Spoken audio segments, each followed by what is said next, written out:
150 വർഷങ്ങൾക്ക് മുമ്പാ. അന്ന് ഇവിടെ മൂപ്പ് ഭരിച്ചിരുന്ന പ്രതാപശാലിയായ ഒരു കാർന്നവരുണ്ടായിരുന്നു. ആ കാർന്നവര് തഞ്ചാവൂരിൽ നിന്നങ്ങണ്ട ഒരു നൃത്തക്കാരിയെ മേഡമെ കൊണ്ടുവന്ന് താമസിപ്പിച്ചു. നാഗവല്ലി എന്നായിരുന്നു ആ തമിഴത്തിയുടെ പേര്. തമിഴത്തി വേറൊരാളുമായിട്ട് സ്നേഹത്തിലായിരുന്നു, രാമനാഥന്റെ പേരുള്ള ഒരു നൃത്തക്കാരനുമായിട്ട്.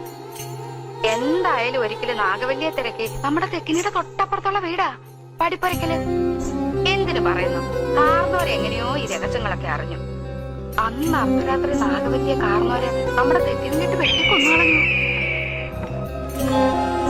8ാം ദിവസം ദുർഗാഷ്ടമി രാത്രിയില് നാഗവല്ലിയുടെ പ്രേതാത്മാവ് ഒരു രക്ത യക്ഷയായിട്ട് മാറി കാർന്നവരെ കുത്തി കൊലപ്പെടുത്താൻ വേണ്ടി അരക്കകത്ത് വരെ കയറി ചെന്നാ പറയുന്നത്. കാർന്നവരെന്തൊക്കെയോ ഭയങ്കര മന്ത്രമൊക്കെ ചൊല്ലി ഒടുവിൽ രക്ഷപ്പെട്ടു.